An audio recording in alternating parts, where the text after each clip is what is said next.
నమస్కారం ETV news కి స్వాగతం। భారీ వర్షాలు ఉత్తరాంధ్రను అతలాకుతలం చేశాయి। అనకాపల్లి జిల్లా పాయకరావుపేట నియోజకవర్గంలోని తాండవ వరాహ నదులు ఉగ్రరూపు దాల్చాయి। ఎస్ రాయవరం మండలం వద్ద ఇందేశమ్మ వాగు ఘాట్ రోడ్డు కోతకు గురైంది।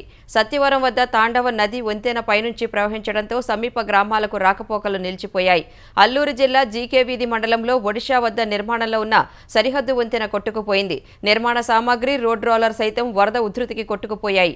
చిత్రకొండ భద్రాచలం రహదారిలో రాకపోకలకు అంతరాయం ఏర్పడింది। పాడేరు ఘాట్ రోడ్లో 12 మైళ్ల జంక్షన్ వద్ద భారీ వృక్షం నేల కొరిగింది। రంపచోడవరం మండలంలో వాగులు పొంగి ప్రవహిస్తున్నాయి। ముసురుమిల్లి భూపతిపాలెం జలాశయాలు పూర్తిగా నిండాయి। పందిరిమామిడి వద్ద సీతపల్లి వాగు వంతెన పైనుంచి ప్రవహించడంతో మారేడుమిల్లి వై రామవరం మండలాల్లోని గ్రామాలకు రాకపోకలు స్తంభించాయి। పెదబైలు మండలం కిముడుపల్లి వెళ్లే గేదెగడ్డ పొంగి ప్రవహిస్తోంది। ముంచంగిపుట్టు పంచాయతీలోని 80 గ్రామాలకు రాకపోకలు స్తంభించాయి। శ్రీకాకుళం జిల్లా జలమూరు మండలంలో మొండిగెడ్డ ఉధృతికి అనేక భూములు నీట మునిగాయి। పార్వతీపురం జిల్లా సాలూరు మండలం శివరాంపురం వద్ద వేగావతి నది పొంగి 10 గ్రామాలకు రాకపోకలు నిలిచాయి। కాకినాడ జిల్లాలో ఏలేరు కాలువ ఉప్పొంగి కిర్లంపూడి మండలంలో అనేక గ్రామాలను వరద ముంచింది। సహాయ చర్యలు చేపట్టారు। పిఠాపురం నియోజకవర్గంలో గ్రామాలను ఏలేరు వరద ముంచుతోంది। గొల్లప్రోలు జలదిగ్బంధంలో చిక్కుకుంది। విజయవాడలో వరద ముప్పు ప్రాంతాల్లో సహాయ చర్యలు కొనసాగుతున్నాయి। వాంబే కాలనీలో వరద పూర్తిగా తగ్గిపోయింది।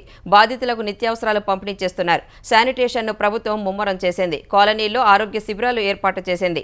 వరదల్లో మునిగి ఇంట్లో పాడైపోయిన వస్తువులను బాగు చేసేందుకు కూడా ప్రభుత్వం సాయం చేస్తోంది।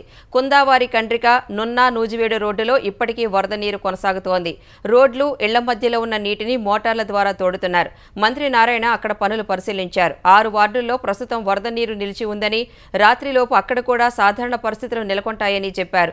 జక్కంపూడి కాలనీ వాసులకు నిత్యావసర వస్తువులు రేషన్ బియ్యం పంపిణీ చేస్తున్నారు।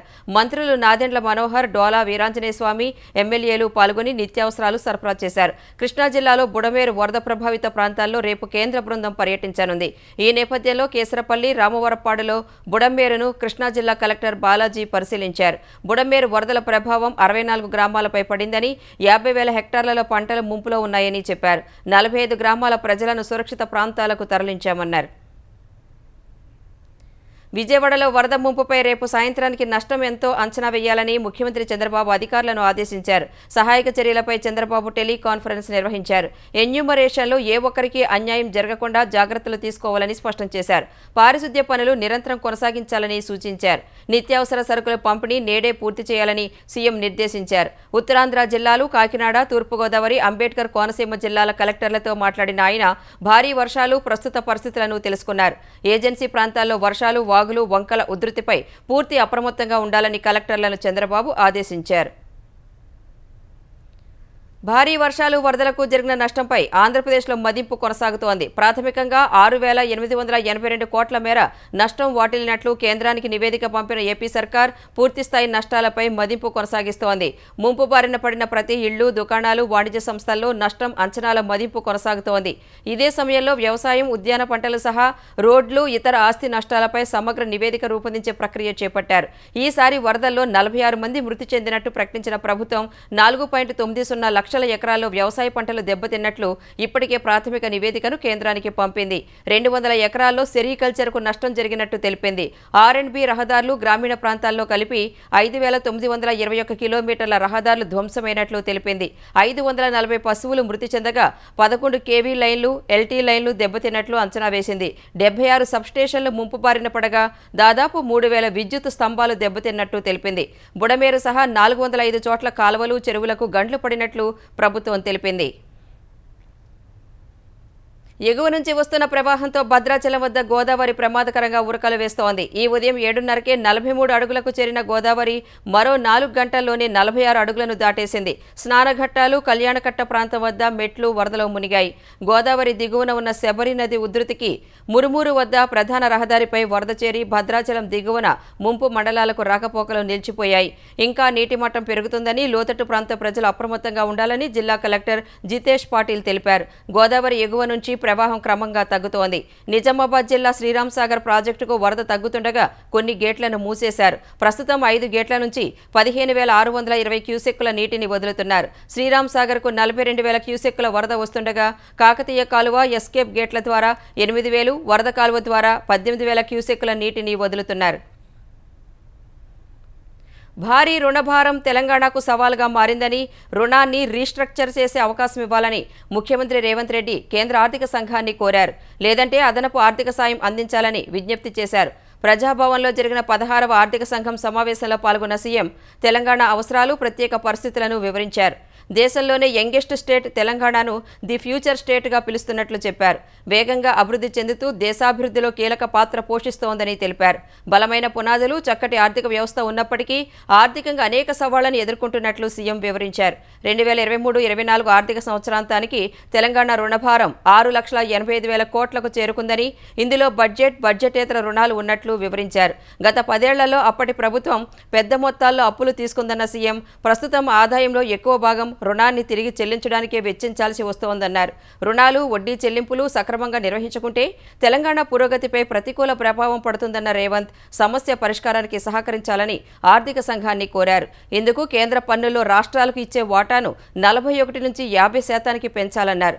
ఈ డిమాండ్ నెరవేరితే దేశాన్ని $5 ట్రిలియన్ ఆర్థిక వ్యవస్థగా మార్చాలన్న ప్రధాని నరేంద్ర మోదీ లక్ష్య సాధనకు సంపూర్ణంగా సహకరిస్తామన్నారు. తెలంగాణను ట్రిలియన్ ఆర్థిక వ్యవస్థగా అభివృద్ధి చేస్తామని రేవంత్ చెప్పారు.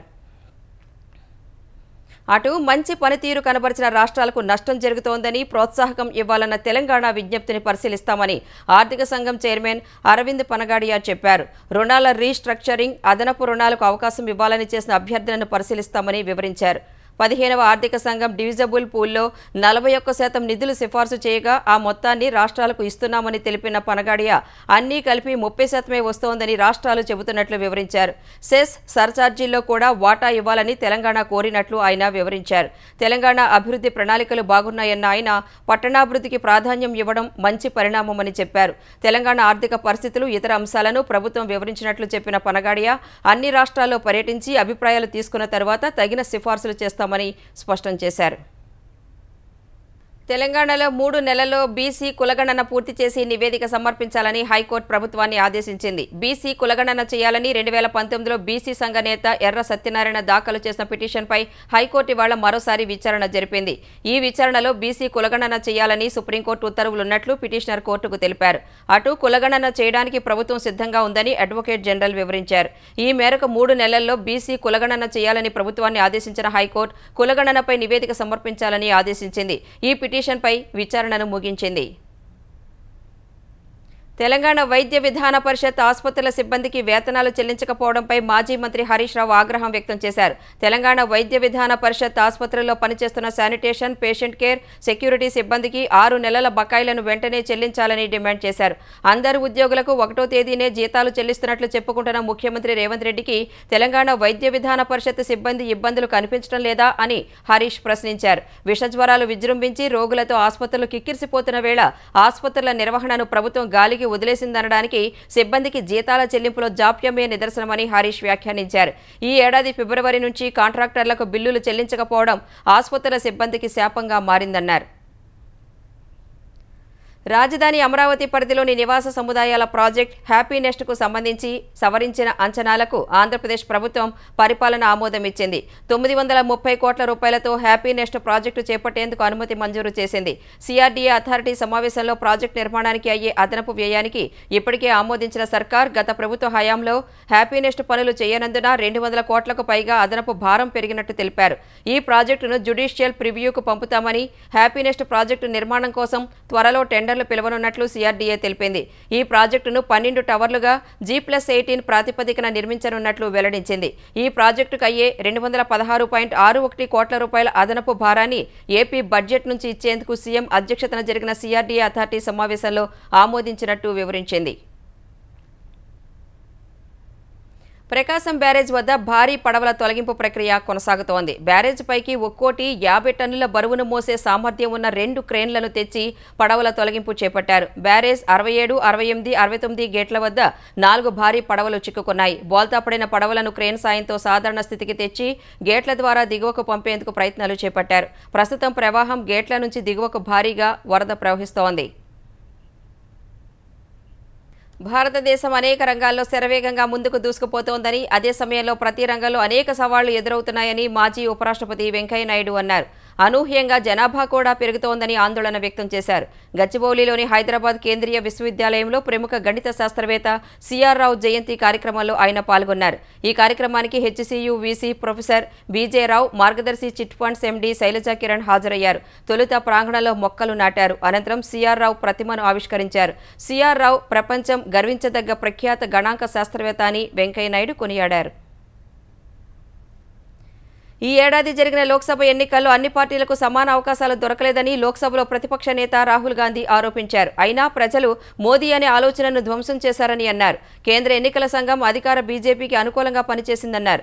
అమెరికా పర్యటనలో ఉన్న రాహుల్ జార్జ్ టౌన్ విశ్వవిద్యాలయం విద్యార్థులను ఉద్దేశించి మాట్లాడారు. ప్రస్తుతం భారత్లో ఆదివాసీలు, దళితులు, ఓబీసీలకు సరైన ప్రాధాన్యం లేదన్నారు. అన్ని వర్గాలకు సమాన అవకాశాలు లభించినప్పుడే రిజర్వేషన్లు రద్దు చేయడంపై తమ పార్టీ ఆలోచన చేస్తుందన్నారు. మీడియా, దర్యాప్తు ఏజెన్సీలతో ప్రజలను ఒత్తిడికి గురిచేసి బీజేపీ ప్రధాని నరేంద్ర మోదీ భయాన్ని వ్యాప్తి చేశారని రాహుల్ ఆరోపించారు. ఎన్నికల తర్వాత అదంతా తారుమారైందని, ఇప్పుడు బీజేపీని చూసి ఎవరూ భయపడటం లేదని రాహుల్ అన్నారు. ఇదే సమయంలో ప్రధాని మోదీ అంటే వ్యక్తిగతంగా తనకు ఎలాంటి ద్వేషం లేదన్న రాహుల్ ఆయన విధానాలపై మాత్రమే పోరాడుతున్నట్లు చెప్పారు.